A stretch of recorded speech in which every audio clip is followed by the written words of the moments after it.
오늘 주백성교회 큐티 본문은 시편 37편 16절에서 40절까지의 말씀입니다. 오늘 본문 중에서 집중적으로 살펴볼 말씀은 16절에서 17절까지의 말씀이고 그리고 24절에서 26절까지의 말씀입니다. 의인의 적은 소유가 악인의 풍부함보다 낫도다. 악인의 팔은 부러지나 의인은 여호와께서 붙드시는도다. 그는 넘어지나 아주 엎드러지지 아니함은 여호와께서 그의 손으로 붙드심이로다. 내가 어려서부터 늙기까지 의인이 버림을 당하거나 그의 자손이 걸식함을 보지 못하였도다. 그는 종일토록 은혜를 베풀고 꾸어주니 그의 자손이 복을 받는도다. 오늘 본문의 말씀을 통해서 우리가 생각해 봐야 할 주제는 의인이 받는 하나님의 축복은 어떤 것인가 입니다.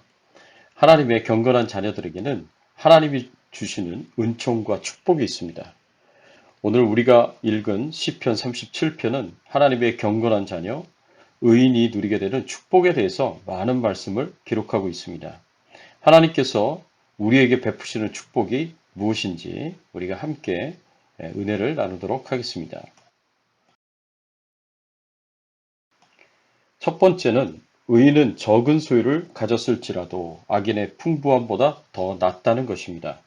16절의 말씀에 보면 의인의 적은 소유가 많은 악인의 풍부함보다 낫도다 라고 말씀하고 있습니다. 여기서 악인의 풍부함은 관리하기가 불안할 정도로 많은 재물을 의미합니다. 그런데 단순한 악인의 풍부함이 아닙니다. 16절의 말씀에 보면은 많은 악인의 풍부함이라고 표현하고 있습니다. 이 말은 많은 재물을 가지고 있는 많은 숫자의 악인들이 가진 모든 풍부한 재물들을 의미합니다. 이런 의미에서 볼 때 많은 악인의 풍부함은 정말 셀 수도 없을 정도로 많은 재물을 가리킨다라고 볼 수가 있습니다. 그러나 이렇게 많은 악인들의 모든 재물을 한꺼번에 모은 엄청난 재물일지라도 그것이 한 의인의 적은 소유보다도 못하다는 말씀입니다. 그만큼 의인이 가진 소유는 상상할 수 없을 정도로 많다는 말입니다. 이것이 어떻게 가능하겠습니까? 실제적으로는 아무리 눈을 씻고 세상을 바라본다고 하더라도 악인의 모든 재물을 다 합친 것보다 더 많은 재물을 가진 의인은 한 사람도 보기가 어려울 것입니다. 그런데 왜 다윗은 적은 것을 가진 의인의 소유가 많은 것을 가진 악인들의 풍부함보다 더 낫다고 말을 하고 있는 것일까요? 이것은 사회적 통념상 도저히 이해하기가 어려운 말입니다. 돈은 적은 것보다는 많은 것이 더 좋습니다. 어느 누구도 돈을 거부할 사람은 없을 것입니다. 그런데도 다윗은 오히려 적은 것이 많은 것보다 낫다고 말합니다. 물론 비교의 대상이 악인들끼리라면 많이 가진 것이 훨씬 나을 것입니다. 그러나 여기서 비교의 대상은 의인과 악인입니다. 의인의 적은 것이 악인의 많은 것보다 낫다는 것입니다. 그렇다면 다윗이 무슨 근거로 의인의 적은 것이 악인의 많은 것보다 낫다고 말을 하고 있을까요? 그 이유는 의인은 하나님이 도우시는 반면 악인은 하나님이 심판하시기 때문에 그렇습니다. 여러분, 의인들은 정직한 사람들입니다. 정직한 사람들은 소유가 많을 수가 없습니다. 세상에서 정직한 방법으로 많은 소유를 갖기가 참 어렵습니다. 이에 반해서 악인들은 자기의 소유를 누리기 위해서 수단과 방법을 가리지 않습니다. 자신의 소유를 누리기 위해서라면 악한 방법도 서슴지 않습니다. 불법적인 방법도 서슴지 않습니다.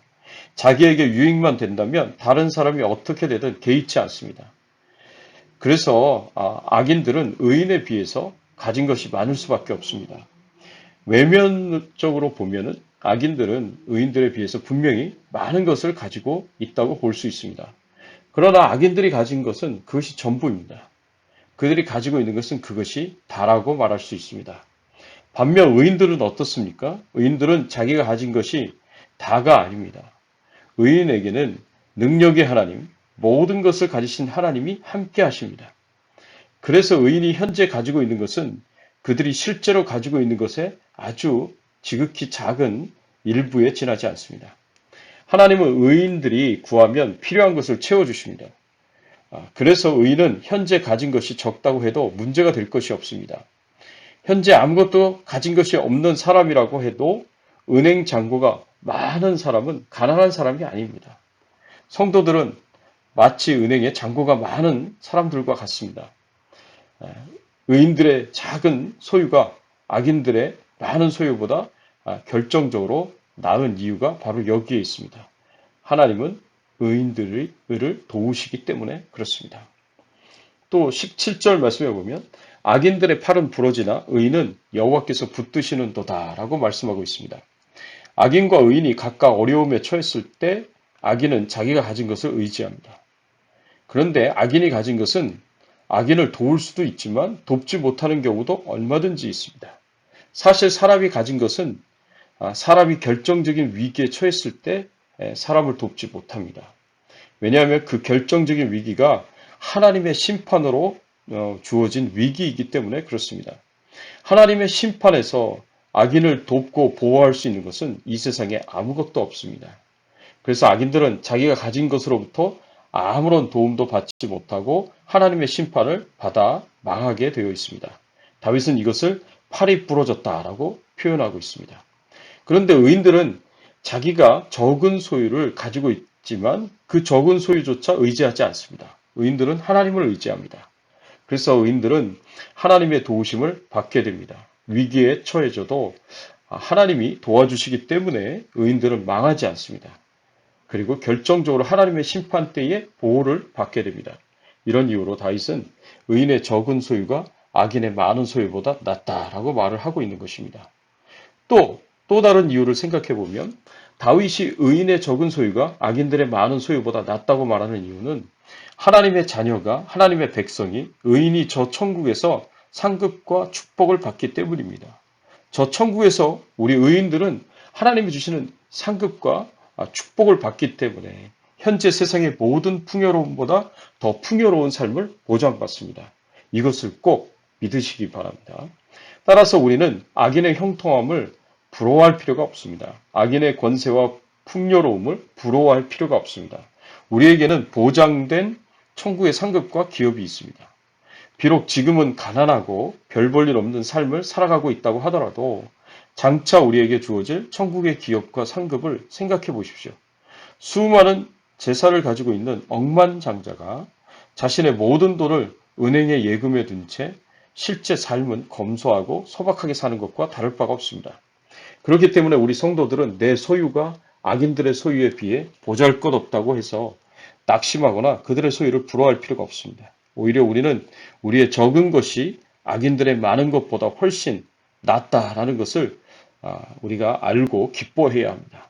우리가 어려울 때마다 기도하면 채워주시는 하나님의 은혜를 생각할 때, 저 천국에서 누리게 될 엄청난 축복과 상급을 생각할 때, 현재 적게 가진 것이 불평과 원망의 조건이 아니라 오히려 감사의 조건이 되어야 할 것입니다.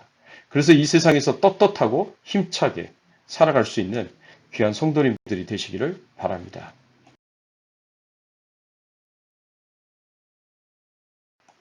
두 번째로 의인은 하나님께서 위기의 때에 붙들어 주십니다.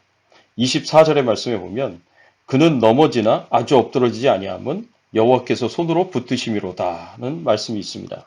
이 세상에 살아갈 때에 때때로 넘어지고 엎드러질 때가 있습니다. 그러나 넘어지고 엎드러지지만 넘어지고 엎드러지는 일은 없습니다. 왜 그렇습니까? 하나님께서 능력의 손으로 붙잡아 주시기 때문에 그렇습니다. 그래서 하나님의 자녀는 때로는 실패와 좌절을 맛보기도 하지만 다시 일어설 수 없을 정도로까지 되지는 않습니다. 하나님께서 이렇게 되도록 허락하시지 않습니다. 우리 성도들도 때로는 신앙에 있어서 인생에 있어서 실패하기도 하고 뜻한 바를 이루려고 하는 모든 노력이 헛수고가 될 경우도 있습니다. 그래서 절망도 하고 낙담도 할 때가 있습니다. 그러나 우리가 명심해야 할 것은 하나님께서 우리가 실패할 때에 우리를 버리시는 분이 아니라는 사실입니다. 우리 곁에서 우리를 붙잡아 주시는 분이십니다. 그래서 우리를 다시 일으키십니다. 늘 우리 곁에서 우리를 붙잡아 주시는 하나님께서 든든하게 함께 하신다는 이 사실을 꼭 믿으시고 오늘도 우리는 실패를 두려워하지 않고 열심히 살아갈 수 있기를 소원합니다.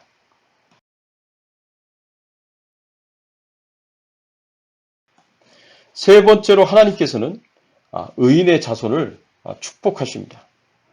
25절 말씀해 보니까 내가 어려서부터 늙기까지 의인이 버림을 당하거나 그의 자손이 걸식함을 보지 못하였도다 라는 말씀이 있습니다. 다윗이 어려서부터 늙을 때까지 인생을 살아오면서 한 번도 보지 못한 것이 있는데 그것은 하나님께서 의인을 버리시지 않는다는 것과 의인의 자손이 걸식하도록 내버려 두지 않으신다는 것입니다. 하나님께서는 의인을 축복하실 뿐 아니라 그 의인의 후손도 역시 축복하십니다. 하나님께서는 하나님을 신실하게 믿고 의지하고 섬긴 의인과 그 의인의 후손이 거지가 되어서 사람들에게 구걸할 정도로 비참한 상태에 놓아두지 않으십니다. 하나님께서는 의인을 축복하시되 그의 후손에 이르기까지 축복하십니다.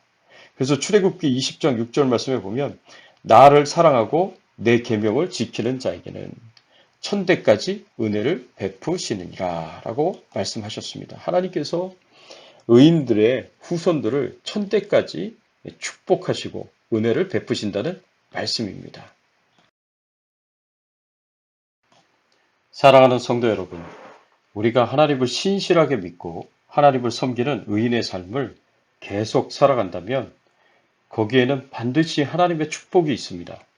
하나님께서 우리의 작은 소유가 악인의 풍성한 소유보다 더 낫도록 축복하실 것입니다.